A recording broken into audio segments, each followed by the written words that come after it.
ఇది కేవలం పురాణాల్లో ఉండే చిన్న కథ కాదు, యుగ యుగాలుగా జీవిస్తున్న ఒక గాథ. ప్రపంచమంతా అశాంతిలో మునిగిపోతుంటే అంధకారం తన శక్తిని చూపించడం మొదలు పెడుతుంది. ప్రపంచం అస్తవ్యస్తంగా మారిన ప్రతిసారి ఒక సమాధానం తప్పకుండా వస్తుంది.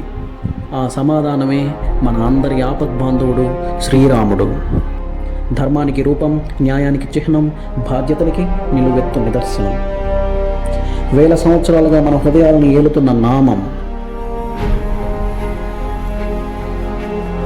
ఎప్పుడు మనతోనే ఉంటూ మనల్ని కాపాడే ఒక ప్రొటెక్టర్. ధర్మం కోసం అవసరం వచ్చినప్పుడు తప్పదంటే తప్ప ఆయుధం ఎత్తేవాడు అతడే మన అయోధ్య రాముడు.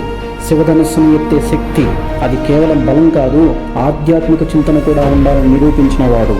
కేవలం తన కుటుంబాన్నే కాదు, మొత్తం రాజ్యాన్ని తన కుటుంబంలో స్వీకరించిన ఆదర్శ గుణవంతుడు.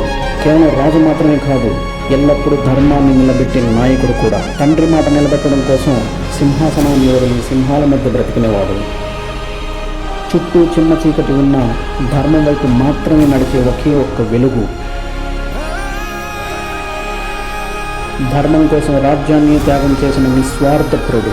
ఎన్ని కాలాలు మారినా రాముని మీద ఏమాత్రం గౌరవం తగ్గదు. నాయకుడిలానే కాదు, ఒక కొడుకుగా తన కర్తవ్యాన్ని ఎప్పుడూ విడిచిపెట్టనివాడు. రామ, ఇది పేరు మాత్రమే కాదు, ఒక జీవితపు మార్గం. శాంత స్వభావం ఉన్నవాడే, కానీ తన వాళ్ళ జోలికొస్తే తాట తీసే వరకు శాంతించిన వాడు కూడా. అస్త్రాలపై పట్టు మాత్రమే కాదు, వాటి వాడకం అలవాటుగా మార్చుకున్న పరాక్రమ లాంటిది. ఎంత పెద్ద యుద్ధం చేసినా తనలోని శాంతి ఏమాత్రం కోల్పోని శాంతి స్వభావుడు. అధర్మం ఎదిరిస్తే దానికి ఎదురుగా వెళ్ళే అతి పదునైన మహాయుద్ధ వీరుడు.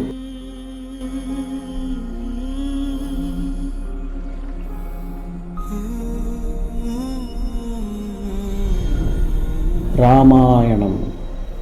అదే సమయంలో అధర్మానికి నికార్సైన నిజస్వరూపం రావణుడు. బలం, అహంకారం, ప్రతీకారం కలగలిసిన వీరుడు. ఈసారి యుద్ధం చరిత్రగా కాదు, సాక్ష్యంగా నిలబడబోతుంది. రామ రావణ యుద్ధం మొదలవబోతుంది.